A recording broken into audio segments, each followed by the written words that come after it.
Hi అండి. ఇంట్లో టమోటాలు ఉన్నాయా? అయితే ఈ పికిల్ మిస్ అవ్వకండి. ఈరోజు మనం ఇంటి రుచితో ఎక్కువ రోజులు నిల్వ ఉండే టమాటా పికిల్ తయారు చేసుకుందాం. సింపుల్ పదార్థాలతో ప్రేమతో చేస్తే ఈ పచ్చడి రుచి మరింత పెరుగుతుంది. వేడి అన్నంలో నెయ్యితో కలిపి తింటే చాలు, చాలా తృప్తిగా ఉంటుంది. ముందుగా టమాటాలను బాగా శుభ్రంగా కడిగి నీళ్లు పూర్తిగా తుడిచేసి 1-2 గంటల పాటు గాలి తగిలేలా ఆరబెట్టాలి.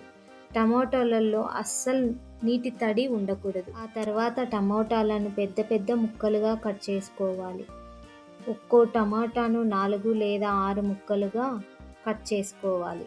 ఇక్కడ నేను అర కేజీ టమోటాలకు సరిపడా కొలతలు చెప్తున్నాను. మీరు 1 కేజీ చేస్తే అన్ని పదార్థాలను డబల్ చేసుకోవాలి. కేజీ టమాటాలకు సుమారు 50 గ్రాముల కొత్త చింతపండు తీసుకోవాలి. పచ్చడికి ఎప్పుడైనా కొత్త చింతపండు వాడితేనే రుచి బాగా ఉంటుంది. పాత చింతపండు కంటే కొత్తది టేస్ట్ బాగా ఉంటుంది.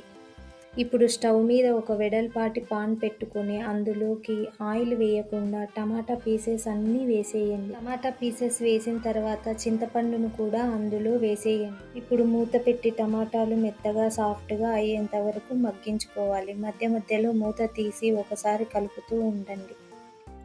ముక్కలన్నీ మెత్తబడిన తర్వాత ఇక మూత పెట్టకండి. మూత పెట్టకుండా ఇందులో ఉన్న వాటర్ కంటెంట్ మొత్తం ఆవిరైపోయేంత వరకు లో ఫ్లేమ్లో పెట్టుకొని తిప్పుతూ ఉండాలి. ఇలా టమాటా, చింతపండు 2 దగ్గరికి వచ్చి గుజ్జు గుజ్జుగా అవ్వాలి. ఇదే సరైన స్టేజ్. ఈ స్టేజ్లో స్టవ్ ఆఫ్ చేసుకొని ప్యాన్ను పక్కకు తీసి పూర్తిగా చల్లారనిచ్చుకోవాలి. కంప్లీట్గా చల్లారిన తర్వాత మాత్రమే మిక్సీ జార్లో వేసుకోవాలి.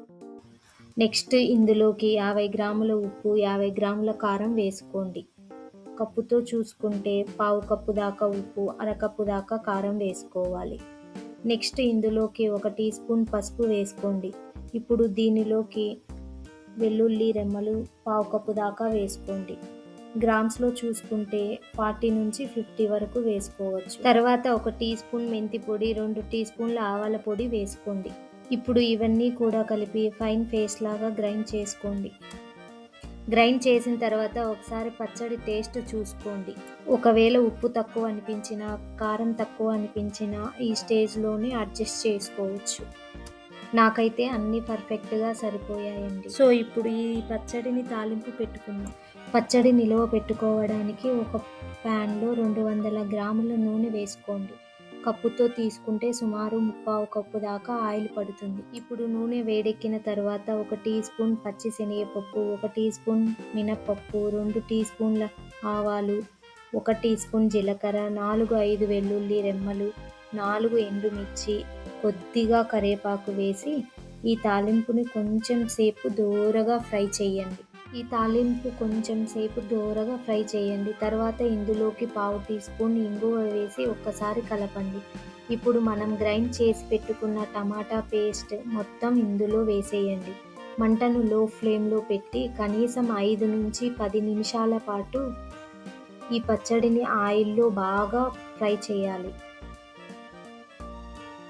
పచ్చడిలో నూనె కొద్దిగా ఎక్కువ ఉండాలి. నూనె పచ్చడి మీద తేలుతూ ఉండాలి. అప్పుడే అది బాగా నిల్వ ఉంటుంది. డ్రైగా తక్కువ నూనెతో చేస్తే త్వరగా పాడైపోయే అవకాశం ఉంటుంది. మీరు కలుపుతూ ఉంటే మీకే అర్థమవుతుంది. మొదట ఆయిల్ కొంచెం పచ్చడి అబ్జర్వ్ చేసుకుంటుంది. తర్వాత మళ్ళీ పచ్చడి నుంచి నూనె వదులుతుంది. ఆయిల్ సపరేట్ అవుతున్న స్టేజ్లో స్టవ్ ఆఫ్ చేసుకోవాలి. అంతవరకు కూడా మంటను పెంచకండి. లో ఫ్లేమ్లోనే నెమ్మదిగా కలుపుతూ ఫ్రై చేయండి. ఆయిల్ పైకి తేలుతూ కనిపించినప్పుడు స్టవ్ ఆఫ్ చేసి పక్కకు పెట్టేసుకోండి. ఇలా పక్కన పెట్టిన తర్వాత పూర్తిగా చల్లారిన తర్వాత మాత్రమే జాడీలోకి లేదా ఎయిర్ టైట్గా ఉండే గాజు పాత్రలో స్టోర్ చేసుకోవాలి.